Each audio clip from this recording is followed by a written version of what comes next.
이른바 산업부 블랙리스트 의혹 사건의 핵심 피의자 백운규 전 장관에 대한 구속영장이 기각됐습니다.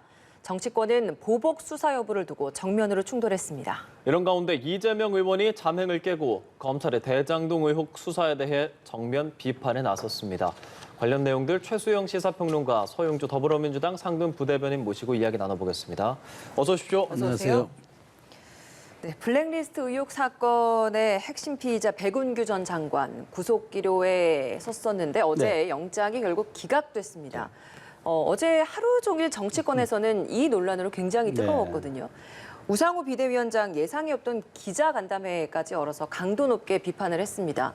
전 정권에 대한 정치 보복이 시작된 것이다. 이렇게 날을 세우고 있고 국민의힘은 과거에 문재인 정부 초기에 있었던 적폐 청산도 그러면 보복 수사였냐 이렇게 반발을 하고 있거든요. 정치권의 공방은 어떻게 보십니까? 그러니까 뭐 당연히 민주당의 반발은 이해가 가죠. 왜냐하면 이제 청와대 근무했던 인사수석실에 근무했던 그 박상혁 의원까지 이제 소환될 수 있다 이렇게 그 기사가 나가고 이렇게 지금 움직임이 있었습니다. 그런데 어저께 그 바로 백운규 장관 기각됐잖아요. 근데 뭐 어쨌든 법원은 뭐 대체적인 소명은 다 됐는데 그럼에도 불구하고 일부 다툼에 좀 여지가 있다. 지금 이런 얘기죠. 그 저는 이거는 뭐 그 법원의 판정을 저는 판결을 받아들여야 한다는 겁니다. 그러니까 물론 이제 그렇다고 해서 이 수사가 뭐 동력을 좀 잃었다고는 좀 보이지만 그렇다고 이 수사가 정말 검찰의 수사가 잘못됐다고 저는 생각하지 않는 이유는 뭐냐면 지난 이와 유사한 김은경 환경부 전 장관의 블랙리스트 사건이 있었지 않습니까? 그때도 사실 2019년에 4월에 그 사전 구속영장은 기각됐었어요. 그렇지만 맞아요. 2021년 2월에 2년 6개월 바로 그것도 문재인 정부 당시죠. 여기에 2년 6개월의 징역형을 받으면서 바로 법정 구속이 됐습니다. 그러니까 이게 사전 구속영장이 기각됐다고 곧 무죄가 된 건 아니고 다만 이제 자유로운 신문에서 검찰의 수사와 조사를 좀 받으라는 이야기 아니겠습니까?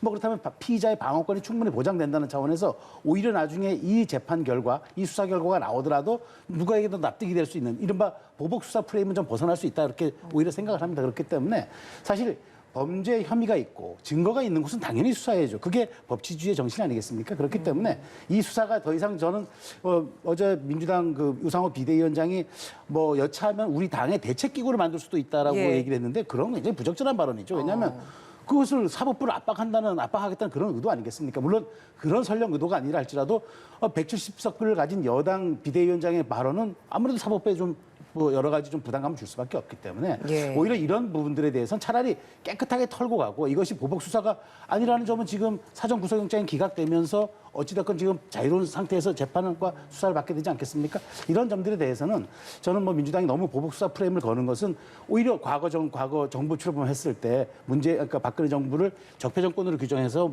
온갖 한 2년 동안 모든 수사한 것도 그것도 또한 보복 수사 프레임으로 비칠 수 있기 때문에 너무 과도한 정치 공세는 이 수사 결과를 위해서도 조금 저는 자제하는 게 좋겠다 이렇게 말씀드리겠습니다. 다툼의 여지가 남아 있어서 영장은 기각됐지만 수사 자체가 잘못된 건 아니다라고 본다. 보복 수사는 아니다 이런 입장이시거든요. 아니, 수사가 잘못되면 검찰이 없어져야죠. 수사는 당연히 제대로 법과 원칙에 따라서 하는 것이고요. 왜 보복 수사라고 볼 수밖에 없느냐 이런 부분들은 이게 이제 한동훈 장관을 임명할 때부터 저희가 이제 우려했던 부분입니다. 한동훈 장관이 와서 검찰 인사를 하고 총장 아직 공석이잖아요. 본인이 검찰 인사하고 그다음에 정부에 있는 내각 구성할 때도 검찰 출신들로 다 포진을 하면서 이제 시작이 되겠구나 지방선거가 끝나면. 근데 예측했던 대로 지방선거 끝나자마자 백운규 전 장관에 대해서 수사를 하죠. 그리고 나서 구속영장이 기각됐다는 부분들은 무리하게 영장을 쳤단 말입니다. 굳이 인신을 구속하겠다는 것은 어떤 상징적인 의미가 있는 거예요. 그래서 어제도 보면은 법원에서 이제 기각이 될 때 내용들이 충분히 다 소명이 돼 있는 부분이 있고, 그다음에 증거인멸, 도주 우려 없고, 그리고 방어권을 존중해주겠다. 이게 법원의 입장이고, 그거를 검찰이 몰랐을 리가 없어요. 그다음에 그 보복 수사 문재인 정부 얘기하는데, 문재인 정부가 처음 들어왔을 때 수사 부분들은요. 박근혜 정부하고 비교할 수가 없죠. 박근혜 정부는 국정농단 때문에 탄핵을 당한 정부입니다. 당시의 블랙리스트 문화계의 블랙리스트 부분들은요. 그것만 따지고 보면 당시의 문화예술인들을 어떻게 나눴냐면 민주당 진영, 뭐 우리 진영 나눠서 민주당 선의 사람들은 그렇게 분류를 해가지고 방송 출연도 못하게 하고 직업 선택에 이런 부분도 막았어요. 이 지금 산업부 블랙리스트는 그냥 공공기관장에 대해서 장관과 차관이 어떤 그 자리를 나가게끔 압력을 가했다. 완전히 다른 겁니다. 그래서 이런 부분들을 비교하는 자체는 옳지 않고, 그다음에 두 번째 말씀드리고 싶은 것은 네. 우상호 비대위원장이 정치 보복이라고 할 수밖에 없는 이유는 지금 이 산업부 블랙리스트 이후에도 여러 가지 얘기가 들리고 있어요. 지금 검찰들이 어떻게 이제 문재인 정부에서 했던 부분들, 적폐청산 부분들 하겠다라는 움직임들이 있기 때문에 구체적으로 들은 바가 있으신 겁니까? 그런 게 몇 가지가 있어서 어떤 부분인 겁니까? 아니 말하자면 하여튼 여기서 얘기하기 그렇고요. 아, 그래요? 예, 그래서 몇 가지가 있기 때문에 이런 부분들에 있어서 정당한 수사가 돼야 되지, 이거를 이제 이렇게 망신주기식 구속영장을 치고 그다음에 언론에 공개하고 그다음에 우리 민주당의 박상혁 의원까지 끌어들여서 조용히 조사를 해야지 바로 영장 치자마자 언론 플레이를 하지 않습니까? 이런 거 자체가 정치 보복성 수사다라고 볼 수밖에 없는 겁니다. 그러니까 저는 조금 거기에 대해서 이제 의견을 달리하는 건 뭐냐면 예. 이게 문재인 정권 때 시작했던 수사입니다. 그러면 언제 하라는 얘기? 지금 하지 않으면 언제 하라는 얘기입니까? 그러니까 윤석열 정부 끝난 다음에 해야 그러면 보복 수사가 아닌가요? 그러니까 혐의가 있고 증거가 있고 그다음에 수사를 할 수 있으면 수사를 해야죠. 그리고 이미 시작됐던 게 지금 진행되고 있는 건데 민주당에서 그런 우려는 할 수 있어요. 지금 박상혁 의원이 이렇게 혹시 언론 플레이를 하면서 이렇게 말하자면 망신주기 하느냐 이런 것들에 대한 반박은 충분히 할 수 있으나 예. 그건 검찰이 제대로 된 수사를 하고 인권 보호에 대한 가치를 챙기면 될 일이고요. 혐의가 있는 것은 수사를 하는 게 맞습니다. 그게 오히려 정치권의 문제라고 수사를 하지 않는다면 그것이야말로 오히려 그 법치주의의 정신에 어긋나는 거고, 다만 저희 말씀드린 대로 백운규 장관의 영장이 기각됐기 때문에 피의자 방어권 보장 충분히 되면서 수사를 받지 않습니까? 그럼 그 결과에 대해서는 누구나 승복을 해야지. 여기에 대해서 사실 이게 환경부 장관, 김은경 장관 블랙리스트 사건과 유사합니다. 네. 공공기관장에게 사퇴 압력을 넣어가지고 사표를 받아냈다는 혐의잖아요. 근데 김은경 전 장관은 2년 6개월 징역형을 선고받았습니다. 그렇기 예. 때문에 이 문제에 대해서 충분히 물론 그 정치권에서 어떤 위기감을 느끼는 차원에서 방어를 할 수는 있으나 이걸 가지고 너무 말하자면 정치 보복이다라는 식으로 간다 그러면 나중에 지금 대장동 수사도 하고 있는 이재명 의원도 있지 않습니까? 난 이런 부분들까지 계속 갔을 때 이거는 굉장히 정쟁화할 수 있는 요소가 있기 때문에 과도한 그런 공격은 조금 자제하는 게 정치권이 좀 바른 자세다. 저는 그렇게 말씀드립니다. 아니 제가 말씀드리고 싶은 게 2019년도에 산업부 블랙리스트 부분은 자유한국당에서 고발 사건이에요. 검찰 인지 사건도 아닐 뿐더러, 그다음에 두 번째 환경부하고 산업부는 아예 모양은 비슷하지만 내용이 다를 수 있습니다. 김은경 장관이 했던 부분들과 강압의 정도, 그러니까 정당하게 백운규 전 장관이 이 공공기관장에게 어떤 절차에 따라서 했는지는 그 강도는 다를 수 있다. 같은 선상에서 자꾸 국민의힘에서 얘기하는데 그거는 오해가 있을 수 있고요. 재판 과정을 지켜봐야 되고 강도가 다르기 때문에 구속영장이 기각됐을 공산이 크다라고 볼 수 있고요. 그다음에 그 공공기관장 말씀을 드리면 한 가지만, MB 정부 때, 그러니까 이명박 정부 때 공공기관장이 예전에 전 정권, 문재인 정권 때 있었던 공공기관장을 바꾼 게 53%예요. 그런데 문재인 정부 때는 전 정권에 있던 부분들을 37%만 바꿨습니다. 교체율이요. 그냥 따지고 보면 인정해 줬습니다. 그런데 지금 제가 봐서는 이런 산업부 블랙리스트 부분들은 제가 봐서 3년 동안 검찰이 묵혀놨던 거는 충분히 김은경 장관하고 동일성장해서 털 수 있었는데, 제가 봐서는 그냥 정권 시작하자마자 이걸 고리로 해서 어떤 검찰 수사, 사정당국, 어떤 사정의 어떤 시작 신호점을 한다라는 것들이 우리 민주당의 우려다라고 좀 말씀드리고 싶습니다. 예, 백 전 장관의 영장은 일단 기각이 됐고 그 영장 재청구를 검찰은 검토하겠다 이런 입장이고, 그리고 말씀해 주신 것처럼 박상혁 의원 수사 대상에 올랐고 예. 지금 이 상황에서 이제 앞으로 검찰의 수사가 어디로 나아갈 것이냐, 이게 문재인 정부 청와대까지도 갈 것이냐, 이게 또 관전 포인트가 되지 않겠습니까? 그렇죠. 그러니까 기본적으로 그 해당 부처 장관이 인사를 협의할 때는 청와대 인사수석실과 협의할 수밖에 없는 구조를 가질 수밖에 없습니다. 왜냐하면 대통령이 임명하는 공공기관장이 한 350곳이 되는데 여기에 이제 임원과 감사 이런 까지 다 합하면은 실제 임명할 수 있는 자리는 3,000명 되거든요. 그러면은 이 부분에 대해서는 청와대 인사수석실이 조금 관행적으로 그걸 다 관리합니다. 왜냐하면 이제 그것이 이제 선대 부분에서 넘어온 명단도 있고 당에서 추천한 명단도 있고 여러 가지가 있기 때문에, 그렇다면 우리가 합리적인 추론은 충분히 장관과 청와대 인사수석실이 상의했을 것이고 그 상의한 과정에 청와대 행정관이 연결고리가 돼 있다는 건 충분히 합리적인 추론 가능한 부분 아니겠습니까? 그렇기 때문에 수사선상에 올리고 아마 혐의가 있다면 다시 한번 불러서 수사를 할 텐데 다만 저는 방식을 언론에 먼저 흘려가지고 이제 말하자면 박상혁 의원이 마치 피의자가 된 것처럼 그렇게 하는 건 모양새는 좋지 않으나 그럼에도 불구하고 만일 그런 연결고리가 충분히 지금 돌아가는 것이 관례적인 일이라면은 여기에 대해서 합당하게 소명을 하고 또 그때 있었던 일들이 정확하게 밝혀져야 이런 일들이 재발되지 않고 또 우리가 얘기하는 이른바 블랙리스트 혹은 공공기관장 사퇴 압박 그럼으로 해서 정권의 입맛에 맞는 사람들을 강제로 심는 이런 나쁜 풍토들이 사라질 수 있기 때문에 이 부분에 대해서는 조금 저희가 좀 지켜볼 필요가 있겠다 이렇게 말씀드리겠습니다. 문 전 대통령에게까지 수사가 갈 것이냐 이 부분에 대해서는 어떤 생각 갖고 계십니까? 그렇게 가면 이제 불행해지겠죠. 불행해지는데 저희들은 지금 좀 상황을 지켜보고 있습니다. 근데 이게 정말로 법과 원칙에 따른 필요에 있어서의 수사로 끝날 건지 근데 하는 모양만 봐도 조금은 이 화살의 방향이 문재인 대통령을 향하는 게 아닌가. 특히나 이제 윤석열 대통령께서 후보 시절에 문재인 정부의 적폐청산을 얘기를 했었고요.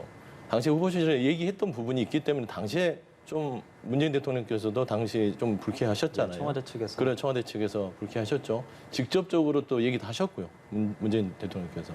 그래서 이런 부분들이 우려가 현실이 되는지 않나라는 우려가 큽니다. 그런데 저는 그렇습니다. 검찰의 수사 자체가 이제는 그런 우려, 정치권의 어떤 수사에 너무 매진하면서 말하자면 언론 플레이 해가면서 민주당 흔드는 것보다는 전 정권 흔들고 정말 한동훈 장관이 나왔을 때 말했듯이 금융 범죄 이런 민생 부분 이런 것들을 먼저도 앞세워서 수사를 했었으면 훨씬 더 훌륭하지 않았을까라는 좀 생각들이 있습니다.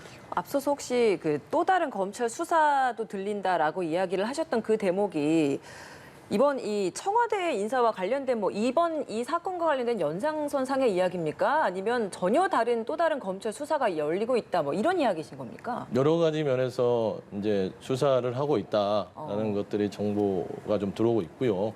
왜 그러냐면 이제 관련이 아니라 전혀 다른 것이다. 다른 건들이죠. 왜 그러냐면 한동훈 전 장관 전이 아니죠. 한동훈 장관께서 임명한 사람들을 보면 이제 국정원 국무조정실 그다음에 금융감독원장 이런 포진들을 봤을 때도 금융권과 어떤 이제 정부 부처 이런 부분이 있을 법하다 이렇게 예상을 했는데 좀 움직임이 있다. 그쪽 부분에 라는 부분들을 지금 이제 정보를 듣고 있고 여기서는 밝힐 수는 없습니다만 하여튼 저는 봐서는 한동훈 장관께서 특히 윤석열 정부에서 이 수사를 함에 있어서 정치권을 대상으로 하는 수사를 하는 자체가 이미 정치 보복 수사다.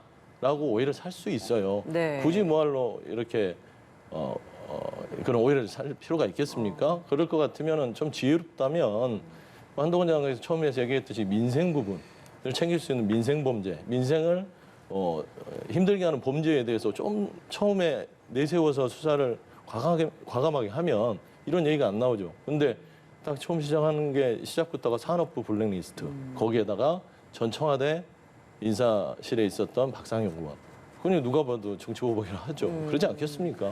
그 우상호 비대위원장이 대응기구까지 마련하겠다 이렇게 강하게 얘기를 했잖아요. 최 평론가께서는 그런 표현까지 쓴 건 너무 앞서 나간 것이다 이런 의견 내셨는데 대응기구라고 한다면 민주당 내에서 할 수 있는 방안이 어떤 겁니까? 일단 대응기구로 하면은 정말 검찰 수사가 법과 원칙에 따라서 하는지 이게 정치 보복성으로 비칠 수 있는 것들이 없는지 무리한 수사가 있는지 이런 것들을 살펴보는 것이죠. 말하자면 팩트체크를 해가면서 이게 정당한 절차에 따른 수사인지 이런 것들을 이제 좀 그런 기구에서 논의할 것이고요.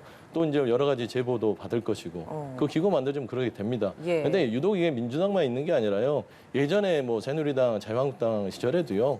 검찰에 대해서 좀 부당하다. 본인들의 어떤 수사 국민의힘에 대해서나 본인들의 의원들에 대해서 수사가 부당하다 싶으면 만들었어요. 그러니까 민주당만 만드는 게 부당성을 아니라 국민에게 알리는 차원의 역할을 하는 기구를 만드는 거죠. 그게 어떤 다른 법적인 뭔가에 대응을 할 수 있는 조치가 아니라 법의 영역은 따지고 보면은 오해하시는데 입법부가 검찰이 수사를 한다고 해서 법을 만들어서 새로 만들어 대응한다 그건 있을 수도 없는 일이고요. 지금 오해를 하시지 않아야 되는데 민주당에서 만들려는 기구는 검찰의 부당한 수사에 대해서 정확한 사실 확인만 하는 부분들입니다. 알겠습니다. 또 민주당에서 또 입장을 내는 게 지금의 이 윤석열 정부도 그러니까 전현희 국민권익위원 그리고 한상혁 방통위원장, 그러니까 전 정부에서 임명된 인원들에 대해서 사실상 사퇴를 압박하고 있다. 이런 주장도 민주당에서 하고 있습니다. 그건 뭐 주장이죠. 그러니까 사퇴를 압박한다는 것은 사실 국민권익위원장과 방통위원장은 사실 국무회의 참석 대상 원래 아니에요. 근데 관례적으로 예. 서울시장 참석하듯이 참석을 네, 하는 거예요. 계속 참석해 오긴 했거든요. 왔는데 예. 사실은 지금 모든 장관들은 지금 윤석열 정부가 임명을 하는 장관들인데 이분들은 임기가 있는 분들이라 예. 지금 남아있는 상황이라서 사실 이런 정부직 고위공직자에 대해서는 이분들이 판단하는 게 저는 맞다고 생각을 합니다. 왜냐하면 이 새 정부의 국정 철학과 완전히 다르잖아요. 그런데 사퇴를 강요할 수는 없는 거죠. 이분들이 판단해서 전 정부에서 우리가 방송통신 정책을 이끌어왔고 그다음에 국민권익위의 업무를 맡아왔다 그러면은 내가 과연 이것이 새 정부의 국정 철학과 동일한지 이런 것들에 대한 자기 판단. 그래서 우리가 정무직이라 하면 사실은 본인의 진퇴 여부를 본인에게 맡기는 경우가 많은데 그러나 우리가 다시 일반 공무원들은 정해진 연령대까지 다 근무를 하지 않겠습니까? 그래서 저는 이것을 과도하게 뭐 압박이다 이렇게 하기보다는 저는 충분히 본인들이 뭐 판단하게끔 하는 그런 이제 계기가 되는 거고요. 그다음에 본인들이 임기를 채우겠다 그러면 어찌 강제할 방법이 뭐가 있겠습니까? 저는 그거는 뭐 대통령실의 말 맞다나 우리가 그렇게 뭐 기관장들의 지금 뭐 거취를 논할 만큼 우리가 한가지가 않다. 경제 상황이 워낙 지금 심각하기 때문에 저는 그렇기 때문에 이분들에 대해서는 뭐 그냥 이분들이 판단의 여부에 맡기는 게 맞지. 그 여기에 대해서 대통령실이 지금 이런 식으로 뭐 오지 말라 해서 압박한다고 또 이분들이 바로 또 그만두겠습니까? 이제까지 그만두지 않았다 그러면 저는 이건 큰 문제는 없으리라 보는데 네. 저는 어쨌든 이런 분들에 대해서 새 정부의 국정 철학과 정무직 고위공직자들이 과연 나와 동일한지 이런 여부들은 한번 검토해볼 필요는 있다. 그 말씀드리겠습니다. 근데 일각에서는 네. 전현희 권익위원장에게는 물러나라는 연락까지 왔다. 이런 보도가 나왔어요. 그러니까 이건 전혀 다른 문제잖아요. 그건 다른 문제죠. 근데 예. 저는 뭐 모르겠습니다. 그게 사실 여부가 어떻게 되는지 모르겠는데 물러나라고 했다 그러면 그건 상당히 그건 어찌됐건 사퇴 압박이 될 수 있기 그러니까요. 때문에 임기가 보장된 분들에 대해서는 어쨌든 저는 그 임기를 존중해 주는 게 맞는데 다만 이분들이 내가 이 새 정부의 국정 철학에서 최고의 공직자로서 내가 할 수 있는 일이 무엇인가 이걸 한번 고민해 볼 필요가 있다. 저는 그 말씀을 드리는 거죠. 예. 통상적으로 참여해왔던 국무회의에 참석하지 말라. 이 통보. 민주당에서는 확실히 사퇴 압박이라고 보시는 겁니까? 그럼요. 뭐 그거를 뭐 표명의 여지가 있겠습니까? 그거를 꼭 말을 해야 하냐 이런 말을 하는데 그게 관행적으로 참석을 했던 두 분을 오지 말라고 하는 건 보기 싫다는 거잖아요. 보기 싫다는 거는 나가달라는 얘기잖아요. 너무 단순한 얘기입니다. 그다음에 뭐 새 정부의 국정 철학가 안 맞으니까 알아서 좀 나가주면 어떠겠냐. 그러면 뭐가 다를까요? 저기 백운규 산업부 블랙리스트처럼 좀 공공기관장들이 새 정부와 맞지 않으면 알아서 좀 물러나 주면 좋잖아요. 안 물러나 주니까 어떤 압박성 얘기를 했던 거 아닙니까? 그러면 전현희 권익위원장이 전화를 받았다면 누구한테 받았을까요? 그러면 그분도 권익위 블랙리스트를 짜야 되나요? 그러니까 이런 부분들이 너무나 상식적이지 않은 범위 내에서 이루어지고 있는 것입니다. 그래서 저는 좀 윤석열 정부가 되게 품넓게 좀 이렇게 국정을 운영할 줄 알았어요. 좀 통합 얘기를 하시길래 모두 다 좀 안고 갈 수 있었으면 좋겠다. 혹시나 그럴까라는 기대가 있었는데 한 달 반 지났는데 더 좀 좀스럽게 국정 운영을 한다라고 좀 생각이 좀스럽다. 들고요. 네. 그렇죠. 그다음에 대통령실 측에서 지금 기관장 거치 논의할 만큼 한가하지 않다고 하는데요. 이게 어떻게 말하자면 대통령실에서 할 말일까요? 저는 그렇게 생각합니다. 한가하지 않더라도 시간을 내서 이 거치 문제에 대해서 바로 잡아줘야 될 거 아닙니까? 두 기관장의 자존심은 세워줘야 될 거 아니에요. 현재까지는. 아니면 정리를 하시든지 해야 되는 부분들이 맞고 그렇게 한가하지 않으신 분께서 빵 사러 가시고 영화관 가서 팝콘 드시고 이런 거는 뭐 한가한 모습 아닙니까? 그러니까 결국엔 좀 통 큰 정부로서 뭔가 국정을 운영해야만 정말 대한민국이 좀 행복해질 수 있다. 나는 좀 조언을 드리고 싶습니다. 그러니까 여기서 하나 좀 짚고 넘어가야 될 점은 말씀을 그겁니다. 하시죠. 그러니까 이 방송통신위원회라든가 국민권익위원회는 여야 합의기구입니다. 그래서 위원회 구조로 운영되잖아요. 문제는 위원장은 대통령이 임명한다는 겁니다. 그럼 중요한 건 저는 거기에 방점이 있다는 거예요. 대통령이 지명하는 자리인데 대통령이 바뀌었습니다. 그러면은 저는 여기에 대해서는 최고의 공직사, 특히나 여야 합의기구이기 때문에 이런 점들에 대해서는 그러니까 사퇴 압박보다는 저는 본인의 판단이 왜 우선시돼야 되냐면은 대통령이 임명하는 자리이기 때문에 그렇다는 거죠. 그렇기 때문에 여야에서 공이 추천합니다. 그렇지만 위원장만은 대통령이 임명합니다. 그렇다면 여기에 대해서 좀 고민해볼 여지는 있다. 여야 합의구조이기 때문에 제가 그 말씀 드리는 겁니다. 예. 아니 전 이 공사 구분이 안 되는 것 같아요. 윤석열 정부가. 아무리 그 방통위원장이든 권익위원장이 마음에 안 들더라도 그 거치가 결정될 때까지는 국무회의에 참석시키는 게 그 기관장에 대한 예우지요. 그건 공적인 영역이고요. 예. 사적으로 싫다고 그래서 못 오게 하면 됩니까? 공사를 구분해야 되는데 그런 것들이 굉장히 좀 구분이 안 되는 것 같아요. 그런 게 좀 아쉽습니다. 뭐 아쉬움은 충분히 예, 가질 수 있겠습니다만 대통령실의 판단에 대해서 제가 뭐라고 여기서 뭐 왈가왈부할 예. 수는 없지만 네. 그럼에도 불구하고 하여튼 이런 부분에 대해서는 저는 차제에 앞으로 남은 그러니까 다음 정부도 오고 다다음 정부도 오지 않겠습니까? 예. 이런 논란이 사실 여기 좀 끊기게끔 이런 대통령 지명하는 자리에 대해서는 조금 한번 여야가 지금 시점에 고민해 볼 필요는 있다. 그럼 그런 임기 말씀입니다. 조정 가능성 얘기 나오는데 그런 것도 충분히 검토 가능하다 이런 의견이신 저는 거네요. 이제 이런 거죠. 지금 2년, 3년으로 통상 되고 있는데 예. 이걸 뭐 2년 6개월로 줄이면은 그 대통령 임기와 다 맞아떨어지지 않겠습니까? 예. 국회에서 지금 정우택 의원인가 이 법안을 추진하고 있는 것으로 알아요. 그래서 여야가 이런 차제 저는 국회에서 논의하자는 거죠. 이런 일들이 계속 반복되면은 예. 이건 국가의 불행이고 또 알겠습니다. 역사적인 이건 사실 낭비입니다. 그래서 이런 점들은 한번 고민해 볼 필요가 있다 그렇게 말씀드리겠습니다. 예. 그렇다면 이런 갈등들 사실 처음 나온 게 아니잖아요. 정권 교체기마다 이런 그렇죠. 비슷한 일들이 네, 있고 뭔가 다투고 또 정치권에 대해서 이거 바꿔야 된다 논의도 하고 그러는데 앞으로 어떤 식으로 좀 해나갈 수 있겠습니까, 이걸? 그게 윤석열 정부의 숙제입니다. 그러니까 윤석열 정부가 태동을 하려고 했던 주장들이 문재인 정부는 그렇게 하지 않았기 때문에 우리는 다를 것이다 라고 얘기를 했죠. 그러면서 국민통합 얘기했고 진보와 보수, 진영의 논리에 빠지지 않고 폭넓게 능력과 인재를 쓰겠다라고 얘기를 했어요. 근데 똑같습니다. 더 못하면 못했지라는 생각이 현재까지는 그래요. 더 잘했으면 좋겠는데 그래서 이런 문제들은 처음에 말대로 윤석열 정부가 얘기했던 대로 국민 통합 이런 부분을 실천하는 데 있어서는 지금 정부가 책임지고 나서야 된다. 근데 민주당은 그렇게 나간다면 예. 야당으로서 당연히 도와주죠. 옆에서 거들어주고 도와주고 박수를 쳐줄 텐데 그렇게 하나도 하지 못하고 있기 때문에 네. 계속 채찍질 할 수밖에 없다. 그래서 좀 채찍질이 더 거세지기 전에 좀 제대로 국민통합에 대해서 약속을 좀 지켰으면 좋겠다라는 말씀 드리고 싶습니다. 예. 이런 가운데 더불어민주당 이재명 의원 서울중앙지검 이 대장동 수사팀이 지난해 말에 자신의 성남시장 시절의 배임 혐의를 수사했었다 이런 보도를 SNS에 공유를 했습니다. 공유를 하면서 지금 나온 것처럼 검찰 이용한 정치 보복이 시작된 듯하다 이런 글을 SNS에 같이 또 올렸거든요. 한 일주일 정도 이재명 의원이 공개적인 행보가 좀 없었고 자맹을 이어가는 건가? 앞으로 뭐 당권을 준비하는 건가? 이런 시각들이 있는 상황에서 갑작스럽 이런 SNS 글을 올렸습니다. 어떤 배경이라고 보십니까? 일단 일주일 정도 자명하는 거는 지금 이제 전당대회를 앞두고 본인의 거취에 대해서 고민하는 게 이제 조금 자명의 시간을 갖고 있는 것이고 지금 현재 이제 여의도에 처음이잖아요.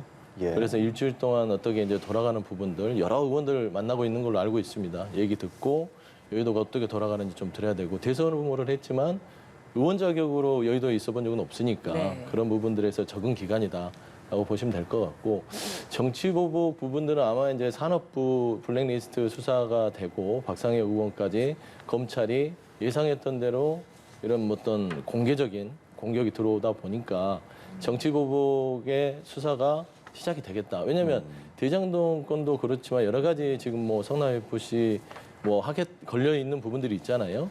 이제 그 부분들을 제가 봐서는 한동훈 장관이 가만두겠습니까? 그래서 저 부분은 털 수밖에 없기 때문에 일단은 어떤 움직임이 좀 감지를 하신 것 같고 네. 이 부분에 대해서 본인의 주장을 명확하게 좀 이렇게 SNS에 글로 대신한 것 같다라고 하지만 제가 봐서는 지금 수원지검 인사라든지 중앙지검, 서울중앙지검 인사, 수원지검 인사 이런 부분들이 예. 특수부 출신들이 갔는데요. 대부분 이 이재명 의원에 대한 어떤 사건을 집중하기 위해서 배치하지 않았냐라는 것들이 지금 이제 그 법조 일반의 얘기들이라서요. 아마 이제 그 수사들을 오해받지 않게 하려면 한동훈 장관이 정말로 처신을 잘해야 된다. 그런 좀 말씀드리고 싶습니다. 예. 저는 이재명 의원의 지금 이 말이 저는 굉장히 그 첫 메시지 치고는 굉장히 저는 뭐 기대 이하다라고 말씀드리는 건 왜냐하면 본인의 출마가 방탄 출마라는 여론이 많았잖아요. 어쨌든 뭐 거기에 대해서 뭐 본인은 부인하지만 어찌됐건 많은 국민들과 그렇게 해석들이 되고 있는 상황에서 오자마자 이렇게 얘기한다는 것은 본인의 사실은 그러면 배지를 달아가서 국회 원내 입성한 의미를 이 의혹 수사 이 검찰이 나를 죽이려고 한다. 그래서 내가 원내에 들어왔다는 얘기밖에 안 되잖아요. 그래서 오히려 이런 말들은 좀 아끼는 게 좋았겠다는 생각이고요. 아무리 SNS를 통한 글이라 할지라도 이재명 후보는 바로 전직 대선 후보고 예. 표를 그렇게 많이 받았던 민주당 역사상 가장 많았던 후보 아닙니까? 우리 자꾸 이런 식으로 갈라치기를 선동하는 듯한 그다음에 검찰을 적폐로 규정하고 검찰이 나를 보복으로 이거를 지금 수사를 하고 있다는 걸 자꾸 국민에게 이렇게 치환시킴으로써 그냥 본인이 얻는 것이 어떤 정치적 이득은 있을 수 있겠으나 저는 큰 정치 이재명의 모습과 이미지에는 별로 도움이 되지 않는다고 보기 때문에 이런 부분들에 대해서는 조금 말을 아끼는 게 좋겠다고 저는 말씀드리고 싶습니다. 예, 어제 그 민주당이 3개의 토론회를 동시에 진행할 만큼 지금 민주당 내 상황이 개파 갈등 그리고 뭐 쇄신 목소리까지 굉장히 큰 상황이지 않습니까? 네.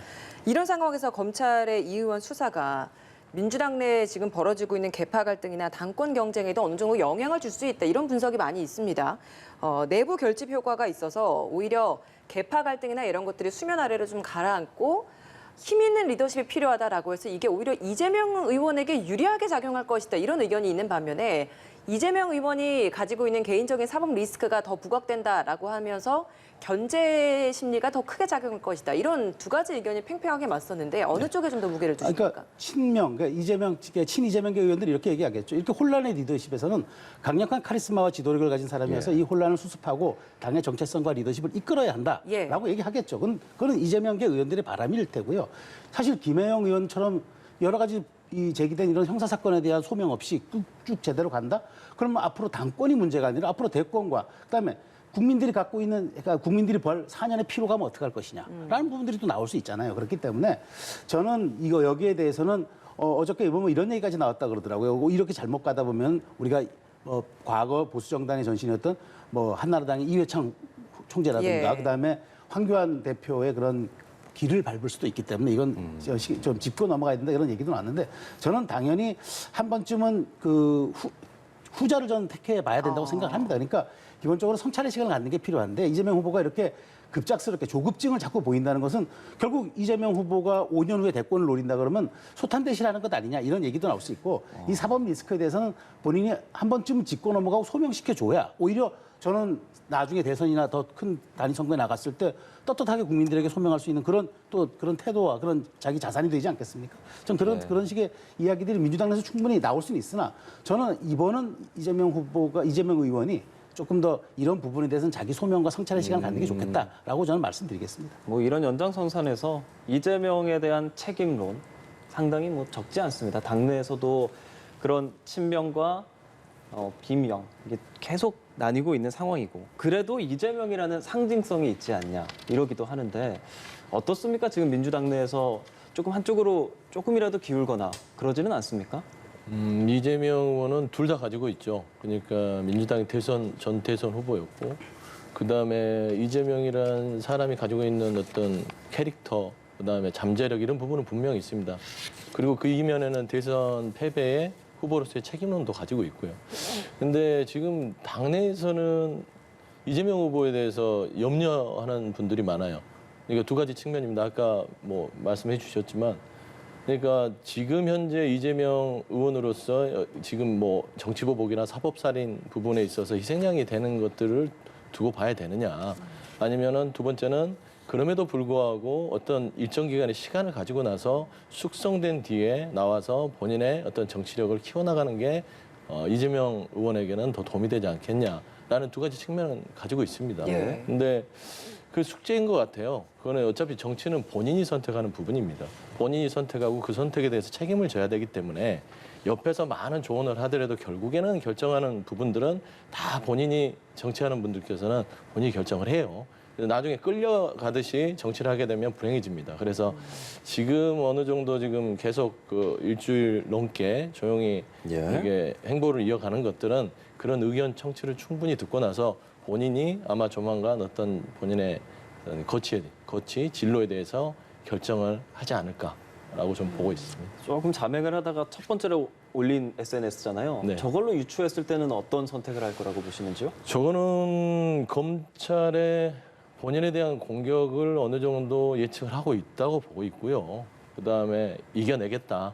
하지만 이 규정을 하는 거죠. 검찰의 본인에 대한 공격은 정치보복성 공격이다라는 어떤 사전에 먼저 어떤 규정을 한 다음에 준비를 하는 차원에서 얘기를 한 것이고 지금 산업 블랙리스트와 우리 박상혁 의원에 대해서 검찰이 하는 행보를 보고 나서 아마 큰 우려 때문에 본인에 대한 공격도 나는 그대로 받을 수 없다.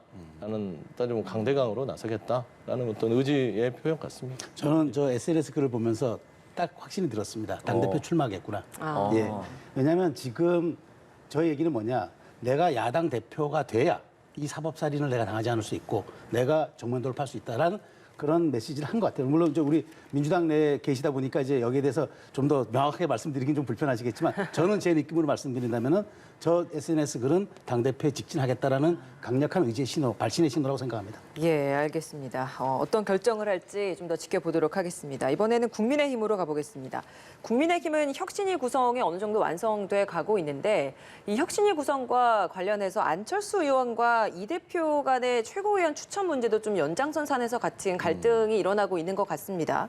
혁신위에서 어떤 혁신안을 만들면 그걸 최고위원회에서 최종적으로 승인을 해야 되기 때문에 네. 최고위원 구성을 이준석 대표가 유독 지금 신중하게 보고 있는 게 아니냐. 그래서 지금 안철수 의원이 추천한 인사에 대해서 반대표를 던지는 게 아니냐. 이런 의견 어떻게 생각하십니까?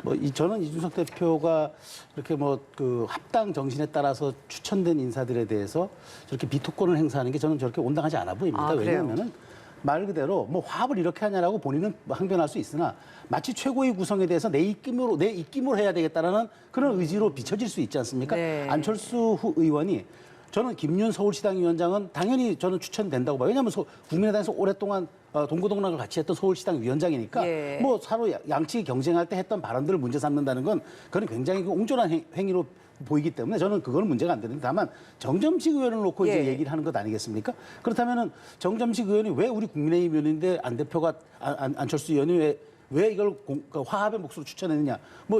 이렇게 물을 수는 있겠지만 그렇다고 저는 거부를 해가지고 거부권이라는 게 있는지 모르겠지만 거부를 해가지고 저는 화합의 정신에 오히려 약간 흠집이 나게 하는 이런 모습들은 저는 당대표로서 조금 약간 속 좁은 행위라고 저는 생각이 되는 겁니다. 통 크게 안철수 의원이 2명의 그 사람 추천하기로 했으면 받아들이면 되고 사실 정점식 의원은 윤 대통령과 가깝다기보다는 황교안 대표와 좀 더 가까운 사람이에요. 그래서 그때 이제 보궐선거에 출마해서 당선된 분이기 때문에 저는 저기에 대해서 너무 이렇게 이준석 대표가 그냥 받아들이면 될 문제지 여기에 대해서 너무 안 대표가 통합과 화합의 정신을 이런 식으로 푸냐 이런 항변은 제가 보기에 조금 대표로서 조금 좀 적절치 않은 것 같은데 예. 어찌됐건 국민의힘이 지금 합당을 아름답게 다 진행해서 가는 와중에서 이런 파열음이 나는 건 저는 밖에도 조금 그렇게 아름답지 않은 모습으로 보여지니까 빨리 조기 갈등을 수습하고 최고위 구성을 해서 혁신의 안을 좀 이끌었으면 좋겠다 이렇게 말씀드리겠습니다. 그러면은 그 친윤계 인사들 포진하는 것에 대해서 이준석 대표가 견제하는 심리가 작용했다라고는 보시는 거네요. 그렇죠. 네. 알겠습니다. 네.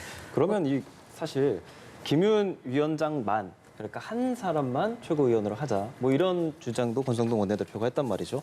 그렇게 되면 국민의당 몫이 2자리인데 한 자리만 하게 되는 거기 때문에 이거 안철수 의원이 받아들이겠습니까? 안 받아들이죠. 왜냐하면 안철수 의원이 상처가 있잖아요. 인수위원장 할 때 본인 인사가 내각이 하나도 안 돼서 집 나갔다가 다시 돌아오셨는데 그런 상처가 있는데 이번에도 또 당해왔더니 이준석 대표가 2명을 추천했는데 또 안 받아줘요. 왜 안철수 의원에 추천하는 걸 그렇게 매번 까이는지 모르겠는데 저는 이제 그 이준석 대표의 입장을 좀 설명을 좀 드리자면 네. 제가 이제 취재한 바로는 이준석 대표가 지금 굉장히 힘든 시기입니다. 본인의 이제 당대표 자리가 대선과 지선을 잘 이기고 협조를 했는데 본인의 이제 그 성비위 의혹 때문에 지금 윤리를 앞두고 있고 그 결과에 따라서 본인의 당대표의 자리를 내놓아야 되느냐라는 이제 이런 기로에 서 있어요. 근데 거기에다가 이제 윤핵관이라고 할 수 있는 이제 정진석 의원이나 그 주변에 권선동 원내대표나 이런 분들께서 따지고 보면 좀 이렇게 당대표에 든 자리를 조금 이렇게 흔들려는 부분들이 있어서 좀 마찰이 있었잖아요. 근데 안철수 의원도 따지고 보면 당대표 욕심이 있어요. 준비하시기 때문에. 그래서 그 이면을 보면 이준석 대표는 2사람 다 받을 수가 없어요. 왜냐하면 국민의당 출신인 김윤, 그다음에 정점식 의원이 어떻게 되냐면 여기는 또 윤석열 쪽, 윤핵관 쪽하고 가까운 겁니다. 그래서 2사람을 동시 세력을 앉혀놓은 거예요. 이준석 대표는 그걸 아는 거죠. 안철수 의원이 2명을 추천했을 때는 한쪽은 국민의당 쪽 세력, 한쪽은 윤핵관 쪽 세력을 둘이 앉혀놓으니 이준석 대표는 굉장히 좀 껄끄럽죠. 그러니까 받을 수 없다라고 얘기를 해버린 거예요. 근데 정정식 의원 같은 경우는 제가 알기로는 장재원 쪽에서 추천한 걸로 알고 있어요. 그래서 장재원 의원 쪽도 따져보면 윤핵관 쪽하고 연결이 돼 있고 그래서 이준석 대표는 이거를 받자니 나중에 이제 최고위에서 흔들릴 거 아닙니까? 당연히 한마디씩 할 거고 본인을 공격하고 본인 편이 없으면 힘들 텐데 지금 그렇지 않아도 힘든데 그래서 그런 부분에서는 받아들이기 쉽지 않을 것 같아요. 근데 받아주는 게 맞는데 왜냐하면 국민의당 데려와서 합당을 했으면 한 식구인데 뭐 그냥 주원 애 취급할 수는 없는 거 아닙니까? 자기 친자식이 아니라고 뭐 이렇게 학대하는 듯한 느낌 이런 건 옳지 않다. 그래서 정치적 태도는 이준석 대표가 옳지 않은데 내 속내를 보면 정치적으로 이걸 받아주는 순간 그 위상이 또 이준석 대표 흔들릴 것이다.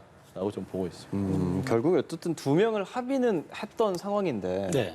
누구든 이게 양보를 하지 않으면 이게 끝나기가 쉽지 않겠는데요? 그 2명을 추천한다지 누구 특정인을 조건을 전제로 걸은 건 아니잖아요. 그러면 누가 추천되어도 저는 받는 게 합당의 상식, 정치적인 취지는 국민의당 출신, 국민의당의 입지를 좀 거기에서 국민의힘 내에서 넓혀주기 위해서 2명을 지정을 했던 건데가 이준석 대표의 주장이잖아요. 근데 안철수 대표, 그러니까 의원이 당대표 시절에 국민의당을 이끌어왔잖아요. 그럼 보니까 거기서 상징적으로 한 명만 추천하겠다고 생각했으면 그것 또한 저는 정치적 판단이라고 생각하는 겁니다. 그 정치적 판단은 본인이 하는 거고 그다음에 안철수 의원의 판단이 곧 합당 정신의 연장선상이라 그러면 이것을 존중하는 건 또 합당을 받은 그 국민의힘 이준석 대표의 또 몫이 아니겠습니까? 근데 이런데 자꾸 이것을 핑퐁 게임 하듯이 다시 돌려줄 테니 새로운 사람 갖고 와라. 저는 오히려 특정하지도 않았는데 왜 사람 자꾸 특정하냐는 그런 이야기들이 나올 수 있기 때문에 이런 부분이 저는 논쟁이 오래 가는 건 적절찮아 보인다 그렇게 생각했습니다. 네, 권성동 원내대표가 이번에 안 의원이 한 명만 좀 양보하면 어떻겠냐 이렇게 이야기를 해서 지금 한 명만 올리고 9명을 최고위원으로 두는 그런 방안 중재안을 내놨잖아요.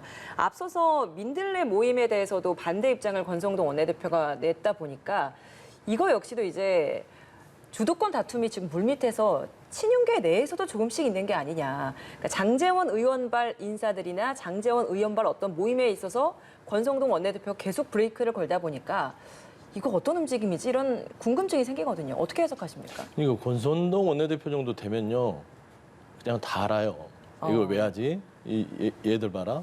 이거거든요. 움직임이 다 보입니까? 그럼요. 보이죠. 그 정도 하시고 또 원내대표 정도 되면은 많은 정보들과 또 본인도 다선을 하셨잖아요.